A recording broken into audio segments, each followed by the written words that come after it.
الله أكبر السلام عليكم ورحمة الله السلام عليكم ورحمة الله মৃত্যুর সময় কষ্ট দিও না আমাদের সকলের জবানে ঈমানের সাথে জারি করে দিও তোমার ওই সেই মধুর কালিমা লা ইলাহা ইল্লাল্লাহ মুহাম্মাদুর রাসূলুল্লাহ আসসালামু আলাইকুম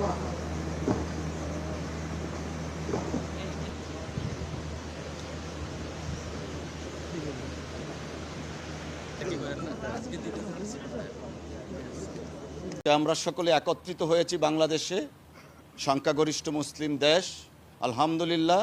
কিন্তু আমরা জানি বিশ্বের বিভিন্ন দেশে আজকে বিভিন্নভাবে মুসলিম উম্মাহ, মুসলিম ভাই বোনদের উপর যে নির্যাতন নিপীড়ন চলছে, আমরা তাদের প্রতি সহানুভূতি জানাচ্ছি।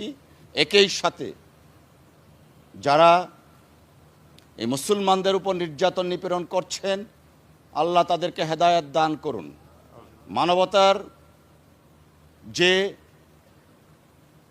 মানবতার জন্য মহান আল্লাহ রাব্বুল আলামিন যেভাবে মানুষকে দীক্ষা দিচ্ছেন, শিক্ষা দিচ্ছেন, আমরা প্রত্যাশা করি বিশ্ব ব্রহ্মাণ্ডের প্রত্যেকটা মুসলিম জনগোষ্ঠী স্ব দেশে স্বাধীনভাবে তাদের ধর্ম কর্মকাণ্ড চালিয়ে যেতে পারবেন।